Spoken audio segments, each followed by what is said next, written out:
Well, good evening, everyone, and welcome back to the Brothas-in-law. I hope everyone had a joyous holiday season. I hope you all got everything you wanted and got to spend valuable time with friends and family. So, welcome back to the Brothas-in-law as we start off this new year uh, with some more shootings, officer-involved shootings. Unfortunately, through the holiday season, Mike, that stuff just doesn't stop. No, it sure doesn't, man. It sure doesn't. I mean, there's always something new that pops up that you want to review, and you want to see is that something a reasonable officer would do, right? Right, right. Hey, welcome, Goat. Welcome, Zach. Good to see you guys on here. Uh, interesting topic we had tonight. Before we get into that, as always, like, share, and subscribe to the Brothas-in-law if you're new to us, and leave us a comment below if you like the content of this video we're putting out tonight, or any other video that we put out in the past. Let us know what you think. So tonight, I guess you could say, man, it was one of the better officer involvement shootings that we've seen.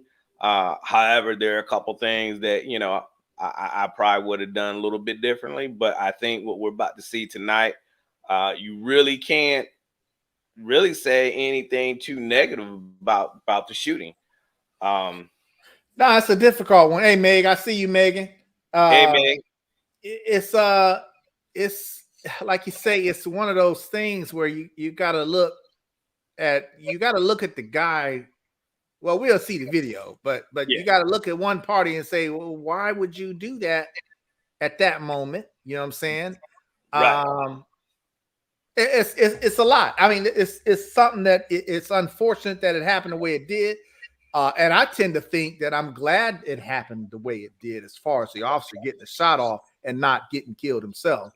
Because but when we look at the video, we'll look at the video and we'll talk about it, because there were some things that came up also that I didn't realize. And I don't know if the officer knew it at the time, but the guy was wanted for federal gun and drug charges. You know what I'm saying? Yeah. I don't know if the officer knew that at the time. Would that have made a difference? No, it wouldn't have made a difference in the circumstance, I don't think. But we'll talk about it. Yeah. So to put this in context, this happened back at the beginning of December. I think between the 2nd or the 6th of December. It was around the first week of December. A school resource officer was on his way home, leaving the school, and rolled up on a 2-car crash. And from there, that's when everything takes place. So the video is about 3 minutes long. So again, as usual, we'll let you see the video, and then we'll let you know, is this what a reasonable officer would have done? So I'm gonna go ahead and hook it up. We can share. All right, and it is a little, not too much graphic in it, but I think you'll be fine on this. We're all adults here. All right, let me know if you can see it, On Mike. December 6th, school resource officer Byron Bolter had just left for the day at Hunters Lane High School when he approached a 2-car crash at 1339 Dickerson Pike. Officer Bolter, a 16-year veteran of the force, stopped to assist those involved in the wreck. Oh, is anybody in here? Anybody in here?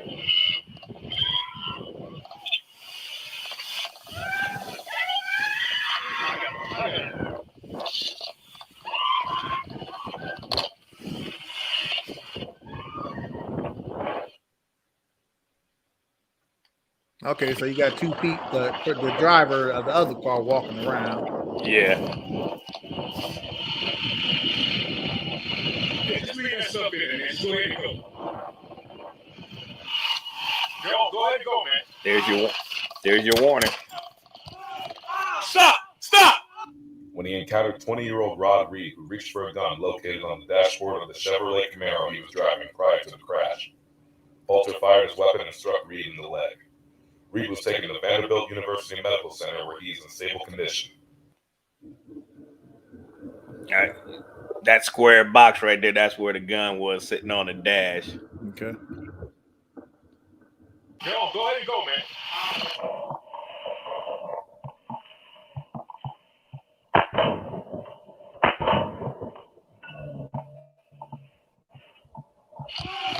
Stop! Stop! Stop! Just stay down. Stay down. Stay down. Stay down. Put your hands up, buddy. Put your hands up for me. It's okay. I got shots fired. This is 35 Sam 32. I got shots fired. Want me some backup. Where are we right now? 120. This is Dickinson and where? This is Dickinson and where? Just put your hands up for me, buddy. Dickinson.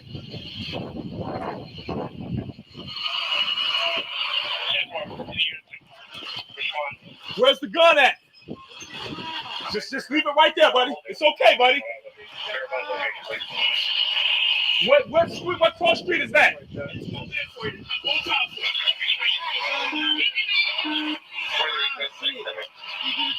Yeah, I got you, buddy. It said Old Dobson and Old Dickinson. Roll me some 37, please. Okay, where you hit? Where you hit? My leg. Okay. My leg. Okay. All right. Another car on fire. Why'd you reach for it, kid? I was trying to get it out the car. I know, man. A gun was recovered at the scene near the Camaro. Surveillance video from a nearby business reportedly shows Reed driving erratically when he struck a Nissan Altima. The young girl, seen in the body-worn camera, was transported to VUMC Pediatrics with minor injuries. All right. Okay. She had minor injuries. Because you look like she was. Yeah, That was kind of weird looking how they pulled her out of the car like that. So, I like to start off with, the kid walked away, or the young man walked away from it.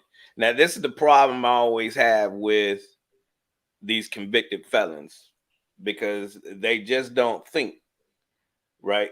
He knew the gun was in there. The cop was right there, but yet you still proceeded to the car. He told you, he gave you your warning. Dude, just go ahead, walk away. Don't worry about this stuff in here. Just go ahead. Just go. And he still proceeds to reach for the gun. Now, your warning was when he told you prior to go. Just go away. That was your warning. So when he drew, and I must say he drew mighty fast. Yeah, he did. Quick draw, and put 2 rounds in him. And that's how it is, folks. That's how the training goes. You train double tap, pop, and the kid went down. That's it. It's over. Now you assess the damage, right? That's how it goes. He didn't unload the magazine and go berserk over it, but that's how quick it happened. So, who would you say would be at fault in this? Did he act as a reasonable officer? Yeah, Clark. That was quick draw right there, man. He put it out real quick. I mean, some might make the argument. I don't know what the gun laws are in Nashville, Tennessee, or where this was in the area this was, but as far as whether or not it's illegal for someone to carry a firearm in the vehicle, is it legal for them to carry it in a vehicle that's in plain sight? Is it? I don't know all of that. I don't know all that. Hey, Joe. But as a citizen, even if you had that gun clear as day right there on the dashboard, the officer went up on the driver's side window. He more than likely, like you said, Corey, saw that gun sitting right there. Okay. Mm-hmm. Now he don't know whether this gun is what's going on with this gun. He doesn't know if this gun who it belongs to necessarily. All he knows is I see a gun, I see a threat that's on that dashboard that could be a threat to me. Okay, so I don't want anybody around it. Right. So as an officer, that's the first thing I'm going to do is I need to make sure ain't nobody going to go grabbing no guns or nothing. So why this guy, after being told by the officer to don't worry about nothing in this car, just go over there, or go away from the car, right? Why would you think that I'm going to go grab my gun, even if your mentality is I just need to remove this gun from the car? Okay. Wrong thought process for a citizen to have when Oh you yeah, are interacting with an officer who's trying to control a scene. Okay. yeah, yeah. That's number one priority. Anytime you would have a crash like that and you see a weapon in plain sight like that, that's the first thing you want to do is try to, render that weapon safe if you can get to it. But again, I think when I saw this, it immediately took me back to the time when um, a young guy I arrested. Not it wasn't involved in the crash. I ended up getting him for speeding, but some fact is, you're a convicted felon. You're not even supposed to be in sight of a gun, and here you are, like you said, with that mentality. What are you thinking to go and just grab the gun in front of the officer? Like, no, I'm gonna go get what was you thinking was going to happen? Yeah. Right. Now, the other thing is I later found out that, like you said, this guy he was actually wanted on some federal gun and Yeah. drug charges. Yeah. Okay. So, like you said, clearly in his mind, he knew Mhm. he wasn't supposed to have a gun. Even more so, like you said, Corey, you a felon, you were wanted on some federal gun and drug charges. You know you're not supposed to have the gun anyway. So why would you go and reach for a gun that you know you ain't supposed to have? I don't Right. know if the officer knew at that moment that he was wanted or not. I don't know. Does it make a difference if he knew that at the time, Corey? No, because 9 times out of 10, you're not going to know because again, he just rolled up on it, so he didn't have the opportunity to identify anybody. You could clearly see that he got to the scene. He's trying to assess what's going on in the one vehicle, and then trying to figure out who's the next. Because if he did know that because he didn't even know what vehicle that guy was operating, the operator, or was he just a passenger? So he didn't run anybody, so he didn't have a clue as to this guy's status. All he did was identify that there was a weapon inside the vehicle, and this guy makes an approach to it and try to take possession of that weapon, and that was clearly the wrong decision that he made. Now I like the fact that, like Joe said, you shoot until the threat has You're stopped. stopped. That's right. Back in the day, like you said, Corey, officers used to train, 2 shots, one to the body, 2 to the head, 2 to the body, 1 to the head. We used to train like that. Yeah. We starting, at least out here in California, they starting to move away from that. Just practice doing 1 or 2 shots and that's it. It's shoot until you feel the threat is gone. So they stop putting really a number on that necessarily, right? Yeah. Which is what they should do. That if you're in a shooting and you trying to stop a threat, you have no idea how many times you got to shoot to stop that threat. You see what I'm saying? Yes. So you just shoot until you stop the threat. So I agree with that, Joe. But like you say, you had mentioned before, Corey, that really doesn't matter in this situation if the officer knew that this guy was wanted. It Right. was this guy's actions at that moment that dictated what happened. You know, Right. and I tend to think that who knows what this guy would have done had he was able to grab that gun Right. and do something with it. He probably knew he was wanted. He didn't want that officer to do anything. He probably knew that officer saw the gun. Maybe he was getting ready to shoot that officer. I don't know. Yeah. That's the only explanation I could see besides you disobeying what the officer is telling you to go grab a gun that you ain't supposed to have. Right. Right. To Tone's point, man, is what's the issue? He was told to stay back from the car with the weapon in plain sight. He reached after it after not complying. Yeah, he's lucky. Absolutely, Tone. He lucky. And that's what I'm talking about. You need to comply. You need to use the acronym of CALM, and just you have to at some point know when it's over. All right. You don't know what the officer would have determined out of that, you know, situation. Had he just gone and rented the weapon safe, he might have asked whose it was. You don't know, but to make that bold move like that, I think you, in this case, you're going to end up setting yourself up for failure. Zach says, I know this will get negative feedback, but good on the officers for getting him in the leg to neutralize him and not kill him quick or fire erratically. Yeah, well, exactly. That's what I'm saying, Zach. And Mike just Good said, point. Yeah, good points. I'm sorry, Corey. Yeah, Good point, Zach. However, I'm not sure the officer intended to shoot him in the leg. I think that officer was just trying to aim for a big spot on his body to hit him. You see what I'm saying? However, like you say, he did shoot him in the leg. Fortunately, this guy didn't lose his life. Well, it was that angle. I mean, his best line of sight and the line of fire was down at an angle. So at that point, I mean, his biggest target at that point were his legs. Because Joe at that makes a point good he would have comment, been trying too. to shoot.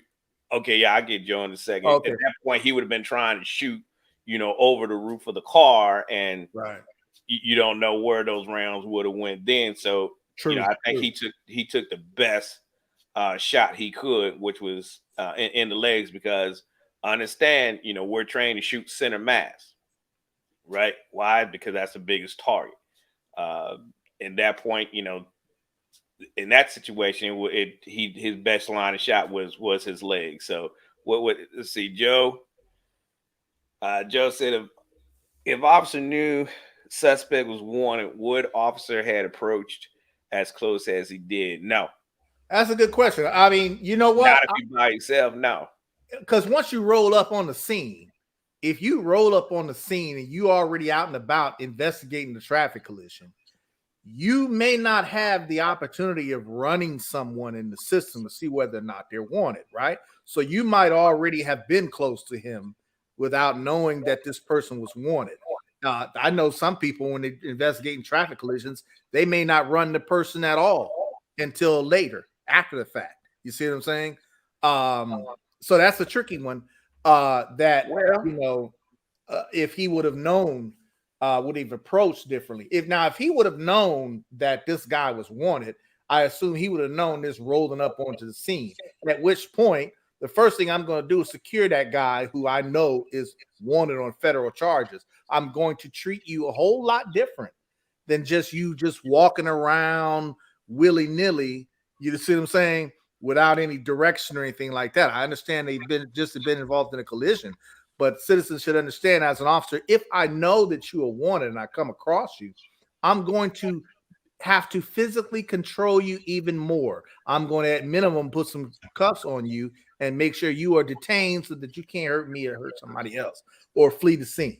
You see what I'm saying? So yeah, if you knew that this guy was wanted, you definitely would treat him a little differently. You ain't going to just let him walk around all crazy like that. Yeah. I can tell you, the majority of the time, 99.9% of the time when we roll up on a crash like that, you don't know who anybody is on scene just yet until you start sorting through the who, what, where, when, and whys, and determine, who's operated vehicles and things of that nature. Yeah, that's how it normally goes.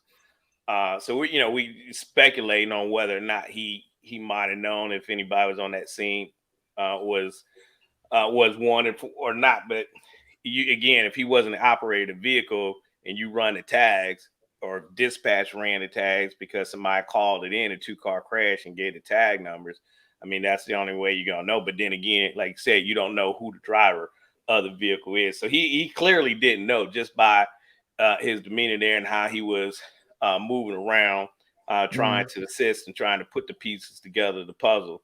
Mr. Clark, D. Clark, says, trained, confident, accurate, LEO. I agree with Zach. Seems like a conscious shot, smooth through the car. Yeah, like I said, it was a good shot. I mean, you can't argue. Definitely good enough to stop the threat, right? Well, yeah, definitely good enough to stop the threat. What's up, Blackjack? It was definitely enough to stop the threat, and that's the key, right? When you're in these situations, it's to stop the threat. Don't get hung up. Well, he shot 8 times, he shot 6 times. man, let me tell you, don't if get hung you're up on still that. going and you're still coming at me, because I'm not going to retreat. I'm going to engage you until you stop. Remember, law enforcement, right? Stop the threat, right? And so I'm going to engage you, and I'm gonna keep shooting until you drop that weapon or you fall to the ground. And even then, and- we got to make sure even if you're on the ground, we got to make sure you're not a threat laying on the ground. And I want to address that real quick. Yeah, You got the whole thing where somebody might say, well, the officer didn't do any first aid on him. You see what I'm saying? Right. Yeah, that in that situation, I don't think the officer should have done first aid on him at that moment. Not until he had cover there to help him out, to make sure everything was secure, and then you can perform first aid. But at that moment, that officer was by himself still. Yeah, he's got the paramedics on scene. Paramedics aren't police officers. They don't have guns, right? That's right. So they don't make a scene safe. The officer makes the scene safe. So I'm not going to do first aid on you when I'm by myself. I'm going to stay there with my gun trained on you like that officer did, right? I'm going to make sure I'm still giving you commands. He gave him commands. He made sure where are you hit at? Where's the gun at? The officer tried to get all that information while still trained with his gun trained on him, waiting for backup. So that's why he didn't just stop all of a sudden, just start giving first aid at that moment. Now, the only negative thing I will say on the officer's part is when he's calling for assistance, he kind of turns his back away from the subject on the ground, and that's bad because you hear him in the video yell, "Hey, where's the gun? Where's the gun?" Well, the guy could have been lying to him, say, "Yeah, I threw it over there," and all along had it, alongside him, reach for, tucked underneath him or something, yeah, right, and just start, shooting him. So I mean, that was I would have to say through the whole thing, the bad thing about that would be just him turning his back towards the subject on the ground.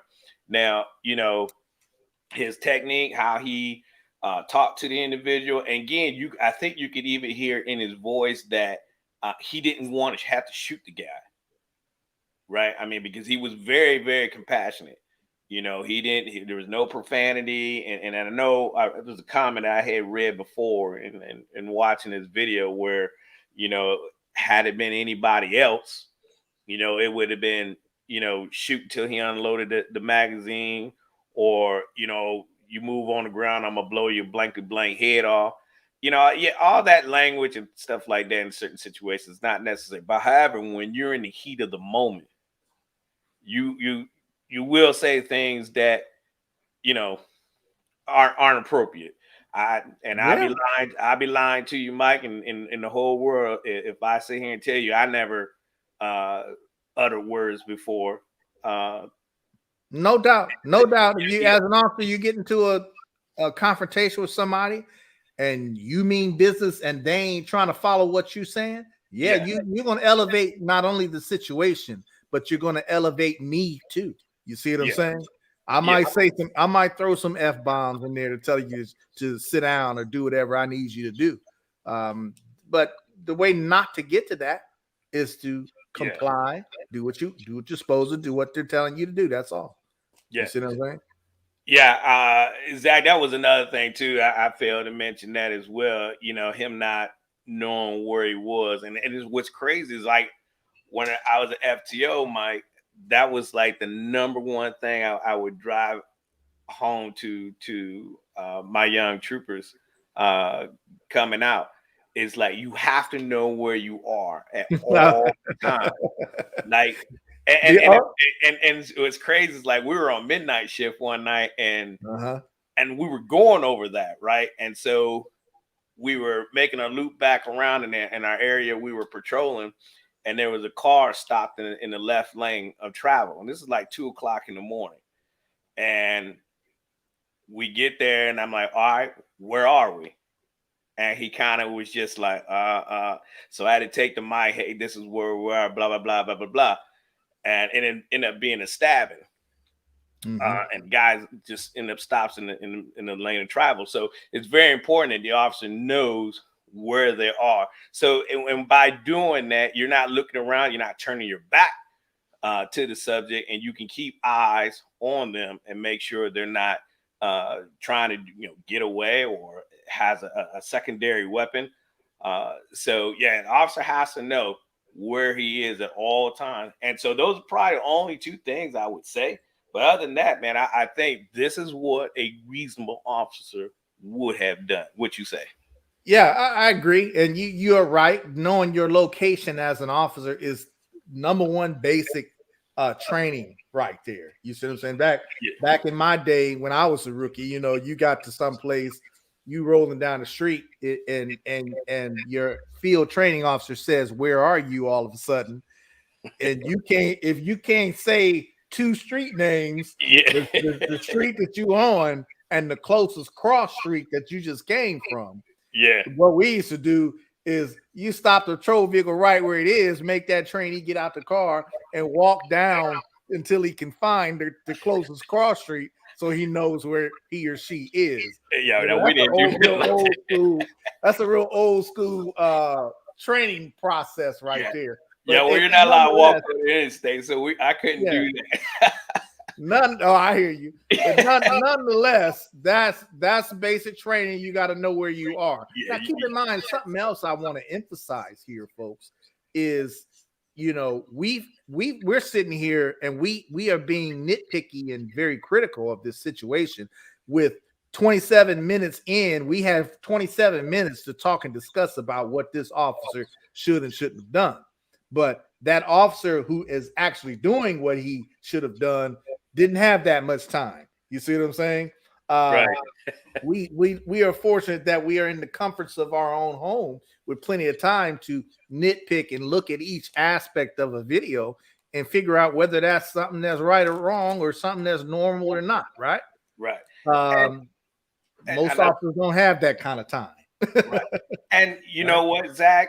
That's a very good point. I mean, this guy, the officer, was on his way home, saw a crash, and ends up shooting a guy.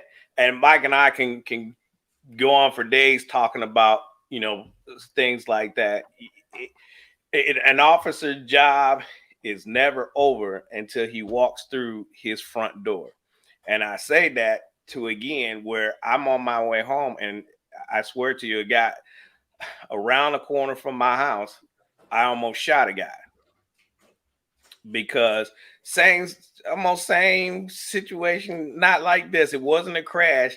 It was he ran a stop sign coming out of our neighborhood. And I was like, you know what? I'm just going to give him a warning. The house is like right there and call it a day. So I flip back around. I go stop him. And I go up to his driver's side, and I see there's a weapon sitting in the passenger side seat, which is totally fine here in Virginia because we're an open carry state. So he was totally fine having it right there. So I say, hey, sir, while I'm standing here talking, don't reach for that gun. What does he do, Mike? He reaches for the gun. He reached for the gun. I pulled out. I said, man, don't effing touch it. Don't you effing touch it. He does. But all along now my training kicked in. So I'm really watching his hand. He had the barrel of the gun facing away from me, right? And then I see him going to try to rack it back to show me it wasn't loaded. Now, at that point, I'm squeezing the trigger. I ain't putting much pressure on, but I was like, man, this dude, if he turns that barrel towards me, it's over. I'm going to kill him, right?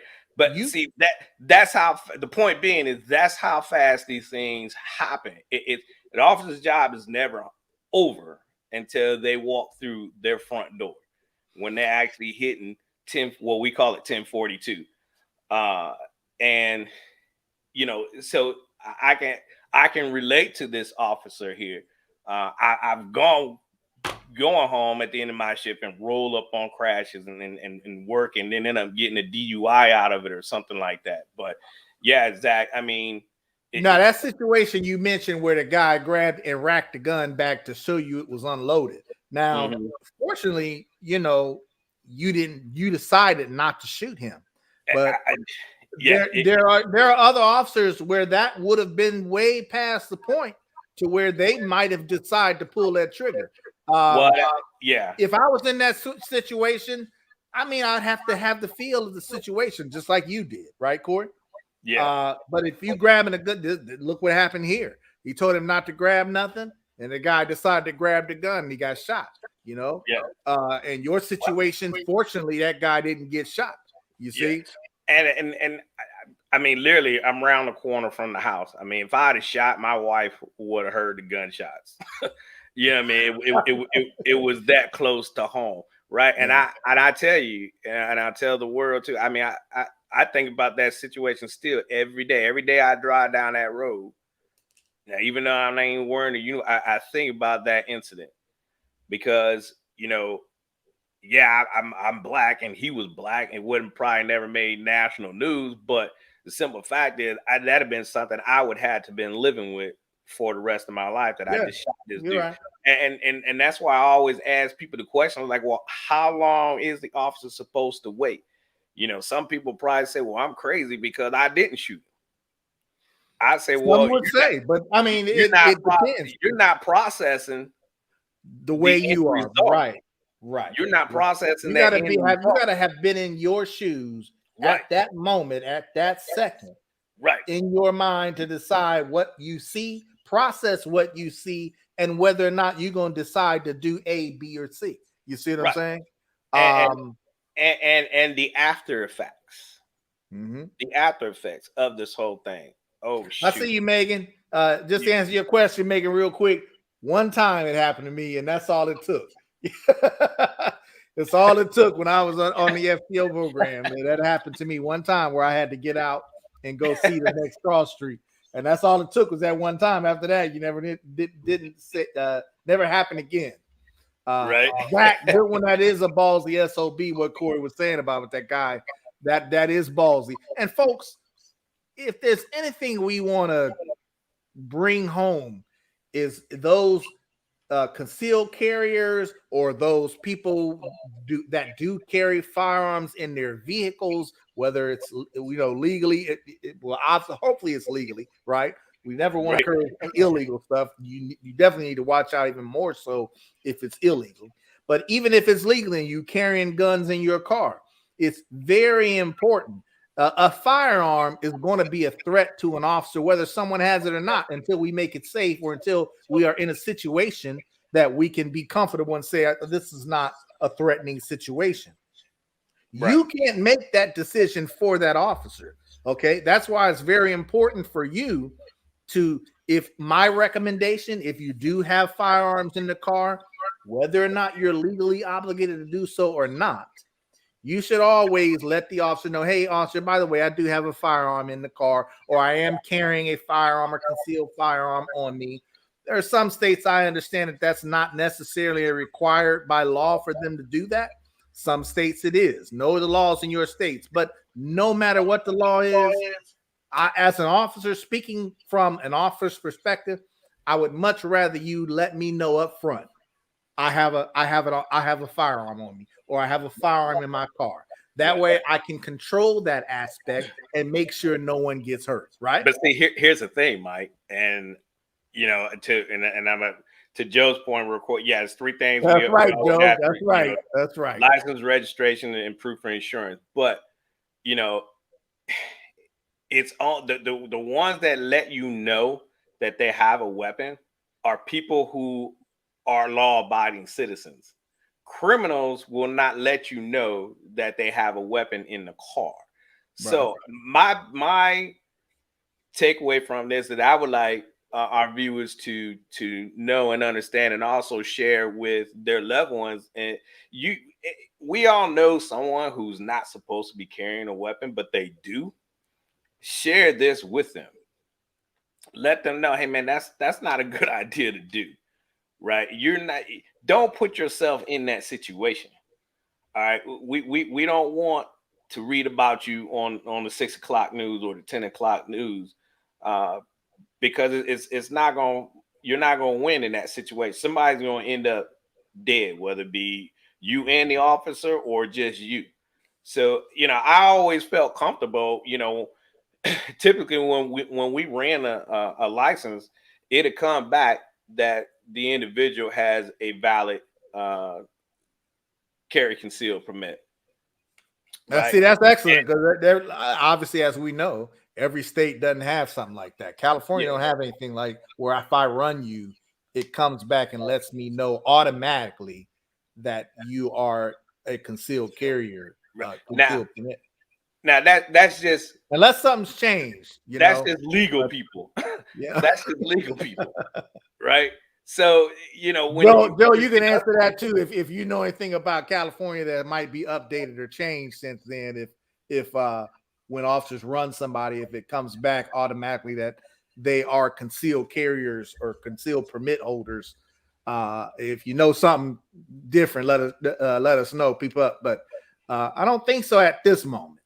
But that's yeah, nice to have, yeah. if you for those that do. Yeah, it kind of helps you know, kind of give you some situational awareness when you walk up there. But like I said, the majority of the law abiding citizens will say, hey, they'll do the international thing, go ahead and put their hands out the window or hold the keys or put the keys up on the dashboard or whatever, give you some type of indication that they have a weapon on it. But every time I walked up to a vehicle and somebody had a weapon, they'll say, hey, troop, just to let you know, my weapon's right here on my right side. All right. Mm. You know, And even if you are I mean, legally in possession of a weapon, though, keep in mind there are certain safety things that you want to always have in the back of your mind when you are interacting with police. Like you said, Corey, you might know and feel comfortable that, okay, I'm legally supposed to have this gun, so I ain't got to worry about nothing. You see what I'm saying? mm, Don't go, even if you legally are supposed to have a gun, don't go grabbing guns when the officer tells you not to, no matter if you legally have it or not.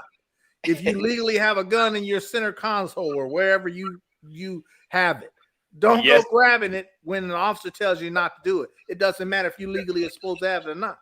yeah, Don't go yes, grabbing stuff. Like Joe said it best. We want three things and three things only: license, registration, and insurance. We didn't yeah, ask for you to go grab a gun.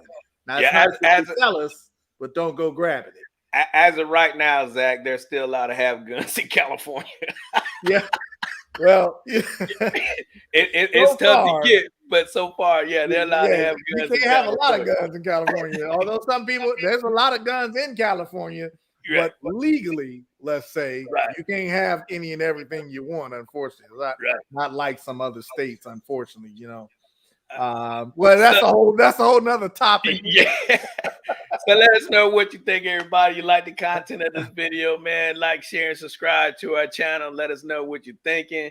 Uh, we enjoy all your comments thus far this evening, man. Keep them coming. We love the dialogue. We hope that you're getting something out of it. Now, I will ask this question, Mike.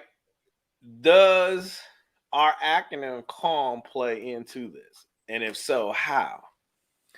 Uh, yeah. Well, the first one is comply. If you involved in a traffic collision and you walking around all willy nilly, okay, and you see the police officers walking around, whether they're asking you questions or whether they're trying to control the scene and get the investigation going, comply, do exactly what they're telling you to do.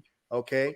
Obviously, if you're in a collision, answer the questions. What direction were you going? What did you have the seatbelt on? All the basic traffic investigative stuff that you need to be answering. We're trying to do an investigation of a traffic collision. That's it. You see what I'm saying? Just so we see if we can figure out who's at fault or what happened. Okay. Listen to any instructions. The very key part here is listen. If you're walking around in traffic, well, we don't want you to get hit by a car. So oftentimes I'm gonna tell you to stand on the side of the curb, or maybe even go sit back in your car. I'll come to you because I'll need your registration and insurance. And usually that's kept in your glove box. So I'll tell you to go sit back in your car. Okay. So it's because it's a busy street or whatever it is. Listen, so you can move on. So yeah, Yeah, calm always plays some kind of role in all of your police contacts. You see what I'm absolutely. saying? So I'm gonna answer Darnell's question here. It says, constitutionally, can an LEO disarm a legal concealed carry permit carrier? Uh, yeah, because what I would do is I would get them, because the overall objective of the police officer is to make the scene safe, right? So Yeah, safe keep for that in him mind. and safe for the citizen. So I would ask them to step out of the vehicle, keep their hands up. I may even detain him real quick just so I can take the weapon off of him. I'll make the weapon safe. So what I would do is um, have them open up the trunk. I'll put the magazine in the trunk, and I'll have them put the weapon in the glove compartment or something like that while we're on the stop. Once we're done, hey, if I leave first, then hey, once I leave, you can go ahead and insert the magazine back in. But yeah, I mean, you're not violating them per se. What you're doing is making the scene safe. That's it. Uh, That's it. If you and keep that, that's all. yeah, Right. You're if you not keep taking the that in weapon your away from mind, them right? or anything like that. You just want to make sure that while you're back there writing your summons, what we call them, our tickets, you would just want to make sure he's not going to have that, pointed at you while you're walking back up to the vehicle. So yeah, that's not a problem. So I hope I answered your question, brother. Yeah, I agree. I agree with that, Corey, too. Now, if for me, I just because you say I got a concealed carry permit, well, I don't know that. I can't just take your word for that. I got to confirm that in some kind of way too. You see what I'm saying? So if I can confirm you have a concealed carry permit and I know that you have one on you, it depends on the situation. I may or may not make the weapon safe, or in other words, take it from you, make it safe, and put it in your trunk. I may not do that, but it depends on the circumstances. You know what I'm saying? It might be a situation where I would feel comfortable if everybody was unarmed except for me, the officer. You see what I'm saying? Right. And let's secure all weapons, right? And so we can get this investigation going. We can conduct it freely and safely. You see what I'm saying? So just think that way. Don't think so much of you don't have a right to take my gun from me. Don't think of it like that, because they're gonna Right. give it right back to you. We're just trying to make it safe. We make everybody comfortable so we can figure out what happened. That's it. And at the same time, the officer should be explaining that to you. Hey, for your and my safety, I'm just going to remove the weapon from you. I'm going to make it safe. I'm going to put the gun here. I'm going to put this in the back seat, whatever the case may be, until the stop is over. This is what they should be saying to you, not just going, throwing you up against the car and blah, blah, blah. Now, again, 98% of the time, law-abiding citizens would have no problem with you doing that. As a matter of fact, and a lot of my stops, they comply, right? It's like, oh, trooper, you do what you need to do. Hey, you ain't gonna have no problem out of me. Now, the problems I always ran into were the guys who were not supposed to have weapons, right? These are your convicted felons. These are the people, that just, have domestic assaults and not supposed to have a weapon, right? Those are the ones who always, were acting funny, right? Making sudden moves to the floorboard, or have the weapon hidden somewhere within one of the compartments in the vehicle, and not disclosing it, to you that they have a weapon there. That's the problem, right? And so like Good Mike said, comment. Good comment, Zach. we just want the scene to be safe. Right, that's it. You know what I'm saying? And also remember this too, Mr. Clark. Um, um, you also got to realize the search situation may not be what you think it is. The officer may think it's something different. So, and what I mean by that is, if you get contacted by police, I might be contacting you because I have some call for service of some suspicious person who's doing something or acting strange or whatever it is, right? And that changes the contact in my mind. So when I contact you and I know you're holding something or carrying a weapon or something, then I would remove that weapon from you, make it safe until I, number one, confirm you're supposed to have it, right? Number two, confirm it's not stolen, things like that. And then once I determine that, then I might give it back to you, or I might hold it until we finish the contact, and then I'll give it back to you on the way out. You see what I'm saying? So just keep that in mind too. There is a safety element that most citizens may not understand. Like in your mind as a citizen, you don't know why the officer is contacting you. You don't know the circumstances of what details that officer might have received from somebody to make him think that this might be a potentially dangerous situation. You see what I'm saying? So in that case, it's always important to comply and do what the officers tell you to do. If the officers say, I need to see, or I'm going to reach in behind, grab your gun and make it safe, then you let them do that. You never want to fight or obstruct that officer from doing what he or she feels they need to do to make a scene safe. That's all. Right, and I mean that's just going to escalate things even more when you don't comply and listen to the officer's instructions. Because now I have to start processing. Okay, well, why won't this guy let me disarm him just to make the scene safe? I mean, I'm not. I'm already told you I'm not confiscating the weapon or doing anything like that. I just want to make sure that there's no reason for either one of us to get hurt. Right. So those are the type of things when you start resisting and you're not complying to what the officer is saying, then those are going to raise those red flags that we've been talking about, in previous videos that we have to address. Right now, I got to start asking those questions. Why won't this individual let me make the weapon safe? What's he hiding? Is he one? Is he supposed to have this weapon? So those are type of things that we have to process right there on the spot. And so, Right.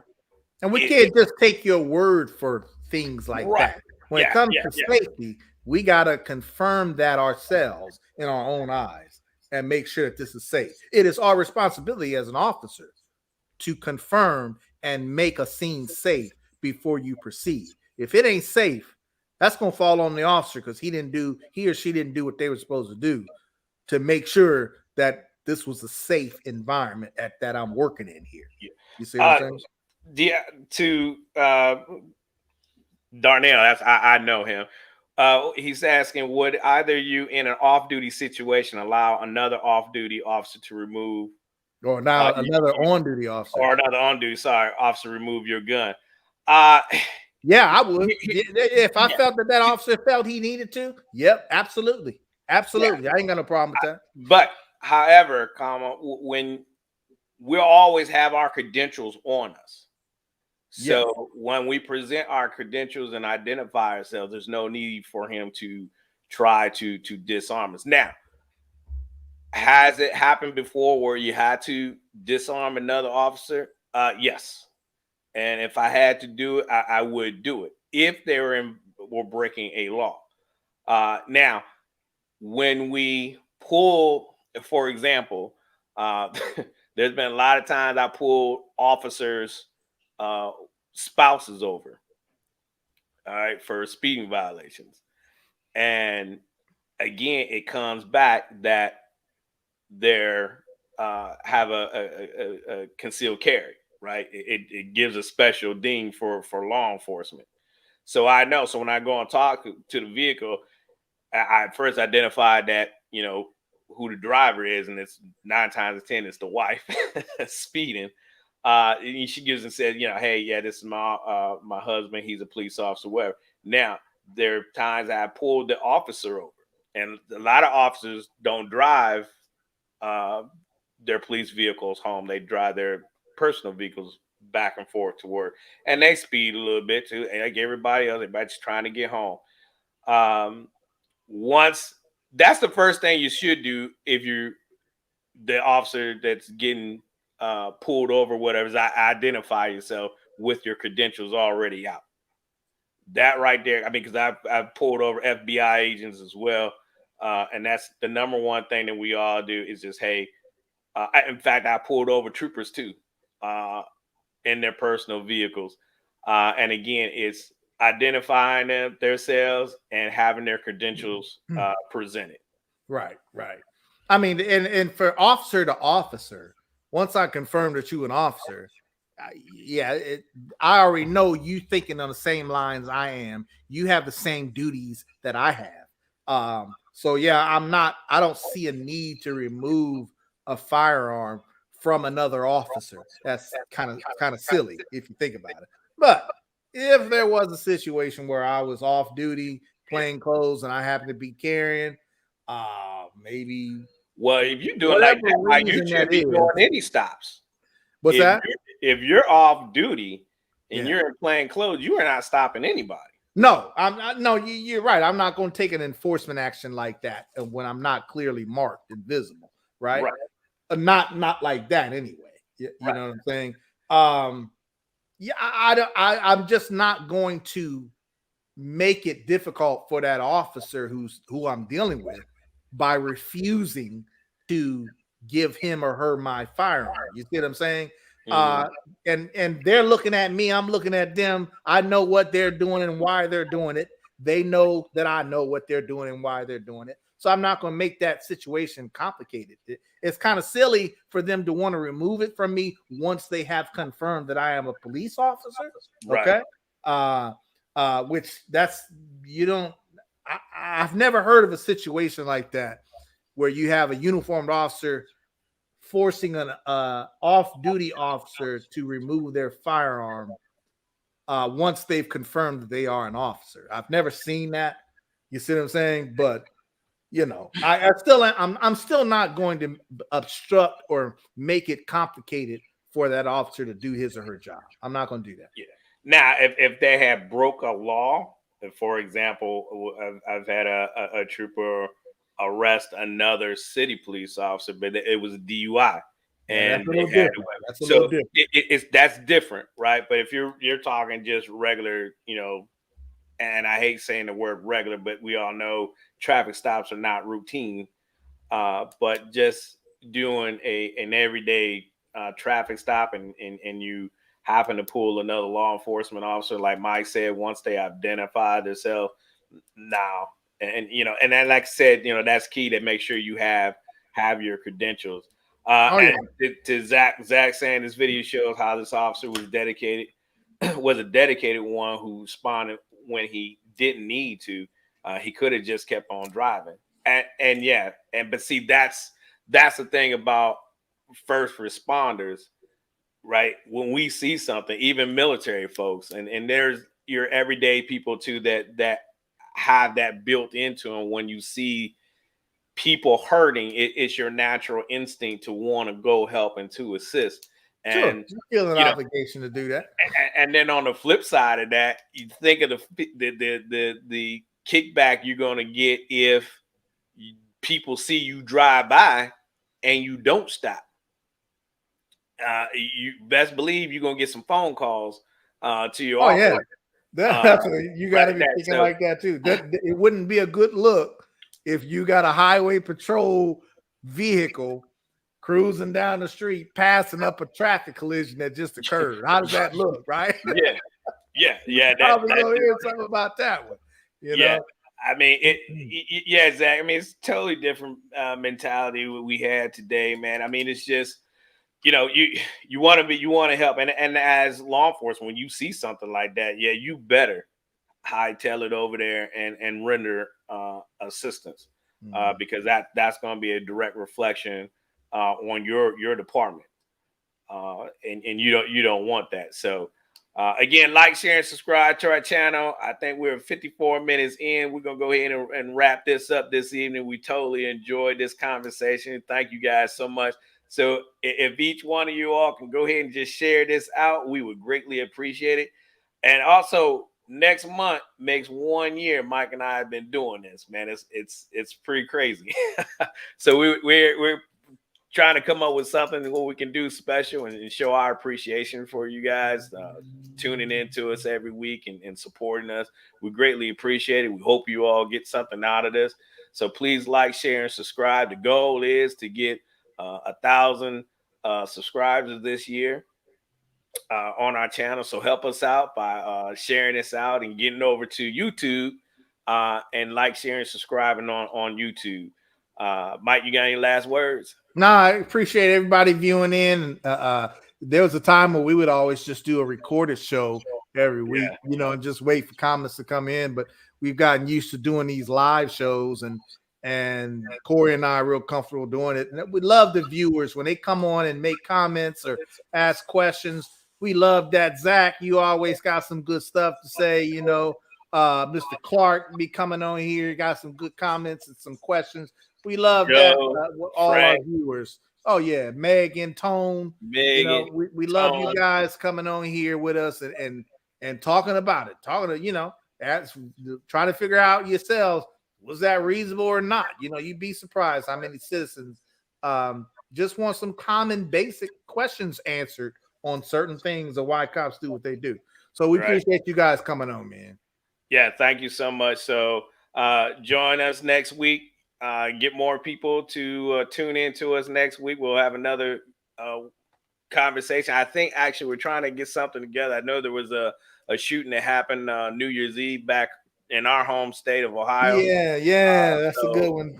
We're trying to work on that one. Guns in the air type stuff. That's a good. We probably will do that when we gotta find some more information out about it. But that'll be a good one. Joe, thanks for coming on, Joe. Yeah, Joe, appreciate you, brother. Appreciate it, man. So much, Joe. So join us next week, same time, 8 o'clock, and we'll be ready to talk about it. All right. Again, thank you all, and God bless. Peace.